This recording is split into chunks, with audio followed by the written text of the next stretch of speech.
बिस्मिल्लाहिर्रहमानिर्रहीम। अस्सलाम वालेकुम व्यूअर्स, क्या हाल चाल है आप सब लोगों का। मेरा नाम है Maliha Arif. Welcome to my YouTube channel. उम्मीद है मेरी यूट्यूब फैमिली खैरियत से होगी। अल्लाह ताला आप लोगों को अपनी फैमिलीज़ के साथ खैरियत से रखे। अल्लाह ताला का करम हो आप लोगों पर। अल्हम्दुलिल्लाह, अल्लाह का शुक्र है, मेरी तरफ भी खैरियत है।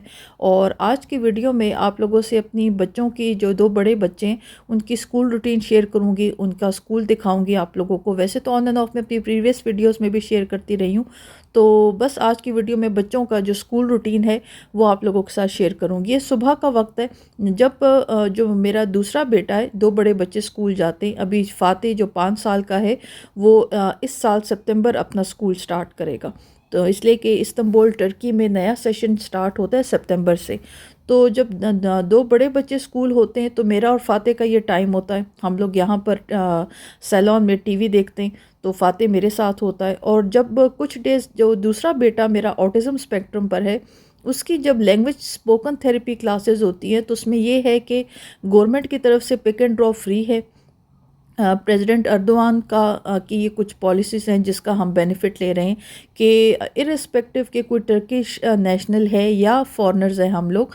मेरे पास अभी राइट नाउ कोई सिटीज़नशिप नहीं है, पासपोर्ट नहीं है, बट जो मेरा दूसरा बेटा है वो स्पेशल एजुकेशन की कैटेगरी में फॉल करता है, तो गवर्नमेंट की तरफ से पिक एंड ड्रॉप फ्री है।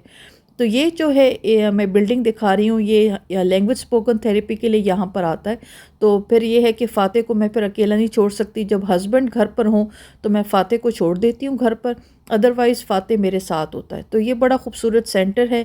यहाँ पर बेटे की लैंग्वेज स्पोकन थेरेपी होती है, डिफरेंट थेरेपीज़ होती हैं, सो दैट उसने कुछ वर्ड्स पिक करना शुरू तो किए, बट प्रॉपर अभी वो बोलने की स्टेज पे नहीं आया।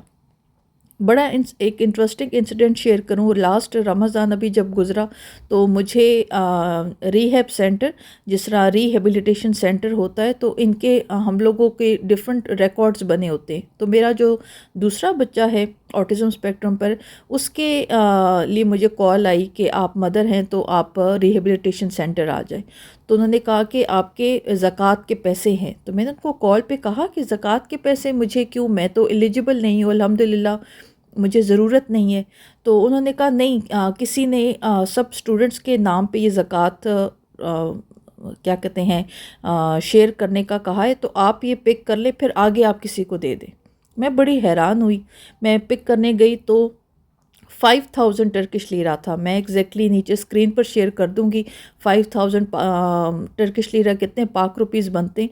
बट बात जो बताने का मकसद है वो हैरत ये है कि जो ऑफ़िस या जो डिपार्टमेंट या जो गवर्नमेंट ऑफिस ये सब बच्चों को ज़कात डिस्ट्रीब्यूट कर रहा था, ये भी हो सकता था कि मैं फ़ॉरेनर थी, मुझ तक ये ज़कात ना पहुंचती, पर उन्होंने कहा कि ये अमानत है आपकी, मैं ये आप तक पहुंचाने का मुझे था कि सब बच्चे जो स्पेशल एजुकेशन है उनके पेरेंट्स को ये ज़कात दी जाए।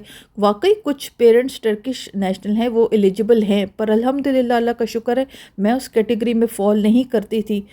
तो मैंने उनसे कहा भी कॉल पर कि हस्बैंड बिज़ी थे और मुझे पिक करने के लिए ख़ुद जाना था।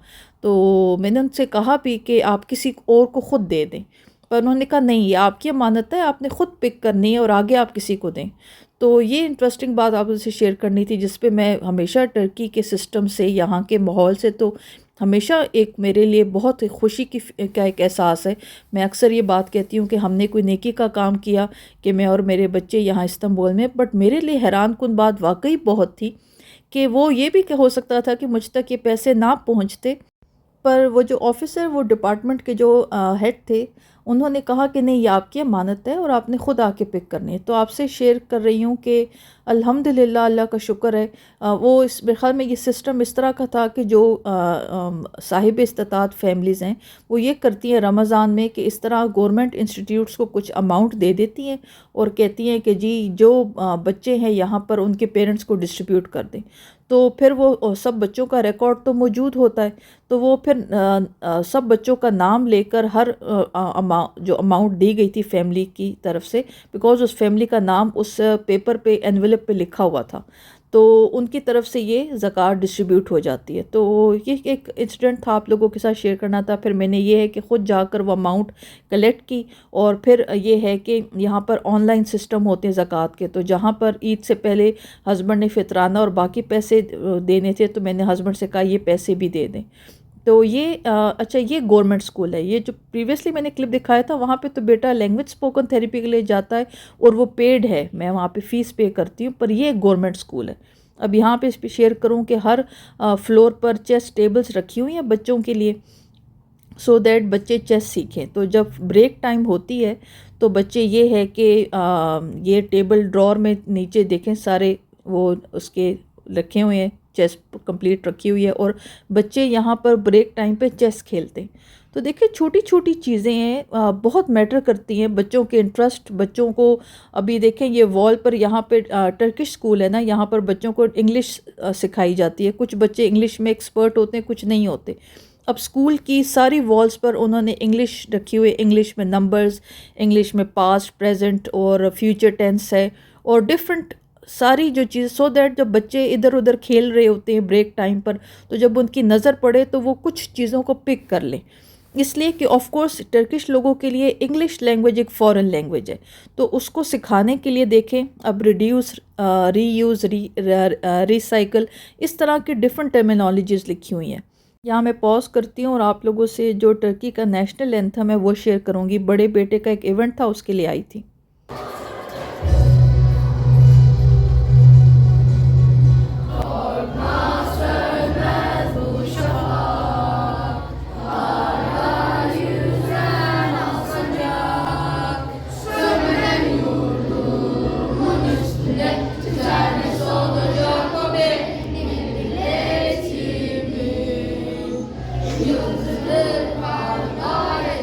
शुरू में आई थी इस्तांबुल, तो मुझे आइडिया नहीं था, बच्चों को जब पिक करने आती थी और the moment national anthem start होता था तो सब लोग जहाँ पे होते थे वहाँ पे स्टॉप पॉज हो जाते थे और स्ट्रेट खड़े होकर नेशनल एंथम सुना जाता था। तो ये एक इनका कुछ वो था हॉल में, इनका जो ऑडिटोरियम है वहाँ पे कुछ इनकी प्रेजेंटेशंस थी।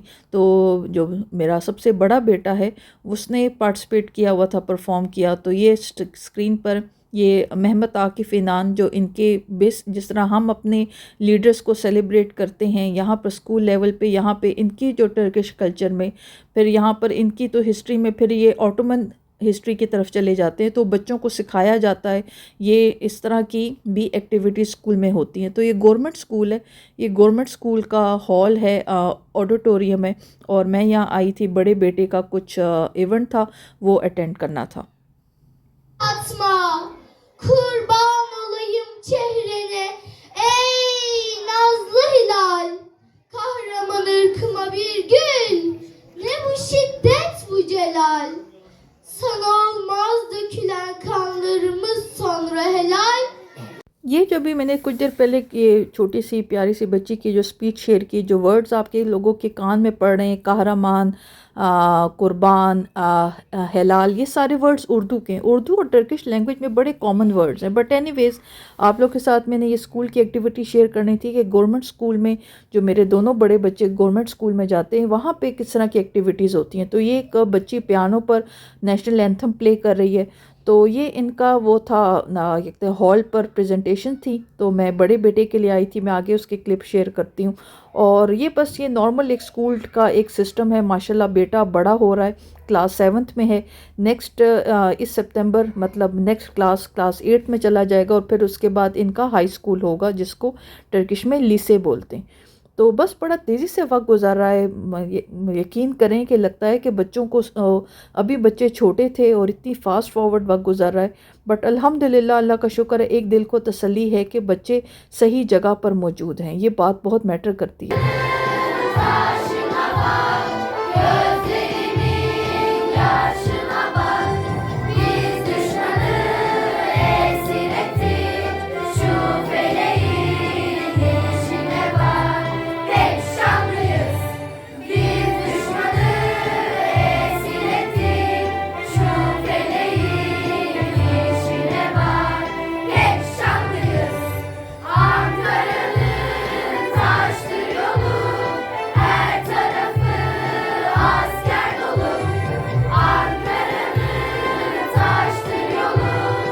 सो ये बस बच्चों की स्कूल एक्टिविटीज़ थी, आप लोगों के साथ शेयर करनी थी। ये जो पीछे खड़ा ये मेरा बेटा है, और ये स्कूल की डिफरेंट एक्टिविटीज़ होती हैं। बिकॉज अक्सर क्वेश्चन होता है कि गवर्नमेंट एजुकेशन सिस्टम किस तरह का है, स्कूल किस तरह के हैं, माहौल किस तरह का है। तो कुछ वीडियोस या पिक्चर्स या चीज़ें देखकर ज़्यादा बेहतर चीज़ों का आइडिया लग जाता है। तो ये स्कूल्स की सिचुएशन है, नॉर्मल रूटीन चल रही है बच्चों के साथ। और बस अब ये है कि मैं गर्मियों की छुट्टियों का वेट कर रही हूँ। बड़ी ईद, जिसको टर्किश में कुर्बान बायराम बोलते हैं, वो प्रॉबेबली मेरे ख्याल में 5 या 6 जून को है। और जो हमें टीचर्स ने कैलेंडर दिया था उसमें ये था कि 20 जून को क्लासेस एंड हो रही थी, मींस समर वेकेशन स्टार्ट हो रही थी। बट हस्बैंड बताए थे कि लास्ट कोई सर्कुलर था कि प्रॉबेबली छुट्टियाँ जल्दी हो जाएँ।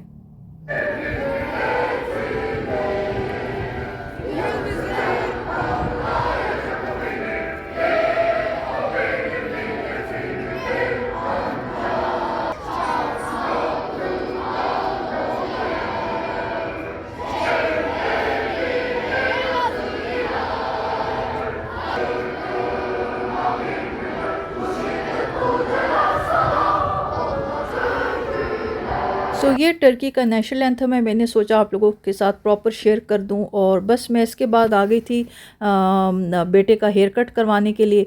और ये देखें, छोटी मछलियाँ हैं, यकीन करें इनका नाखून से के बराबर साइज़ होगा। मैं जूम करके दिखा रही हूँ, इतनी कलरफुल प्यारी हैं। और मैंने कहा आप लोग के साथ शेयर करूँ। ये हेयर कट बार्बर शॉप है जेंट्स की। तीनों बेटे हैं माशाल्लाह। अब ये है कि हस्बैंड बिज़ी होते हैं तो मैं अपने ओन पर ये काम खुद मैनेज करती हूँ।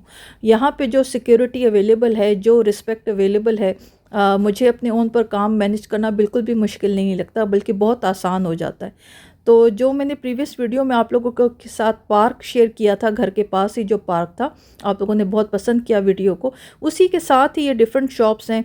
पासपोर्ट पिक्चर्स खिंचवानी हो, हेयर कट करवाना हो, बच्चों को थोड़ी सी कोर एक्टिविटीज़ करवानी हो, पार्क वगैरह और डिफरेंट अच्छे पार्क्स हैं। तो ये इस तरह की एक्टिविटीज़ होती रहती हैं। तो कुछ डेज़ ऐसे नॉर्मल रूटीन चल रही है जहाँ बच्चे सुबह स्कूल जाते हैं, मैं फ़ाते के साथ, छोटे जो 5 साल का बेटा है उसके साथ होती हूँ, या फिर शाम के टाइम ग्रॉसरी के लिए निकल गए, बच्चों का हेयर कट करवाया, या बच्चों को कहीं बाहर ले गए। थोड़ा सा मौसम और बेहतर होगा तो बाहर और ज़्यादा एक्टिविटीज़ हो सकती हैं, बिकॉज़ अभी भी सर्दी बहुत है हमारी तरफ। तो ये छोटा सा एक रूटीन व्लॉग था, आप लोगों के साथ शेयर करना था। उम्मीद है ये छोटी सी एक मेरी जो रूटीन एक्टिविटी थी आप लोगों को पसंद आई होगी। तो टर्की में, इस्तांबुल में रहते हुए नॉर्मल डेज़ किस तरह के होते हैं ये आप लोगों के साथ मैंने शेयर किया। मैं बस बेटे के साथ घर आ गई थी और ये मेरा अपार्टमेंट एरिया है। तो उम्मीद है एक जो आप लोग के साथ एक नॉर्मल रूटीन व्लॉग शेयर किया आप लोगों को पसंद आया होगा। अपना कीमती वक्त मेरे साथ गुजारने के लिए बहुत बहुत शुक्रिया। Thank you so much for watching. See you all in my next video. Allah हाफिज़।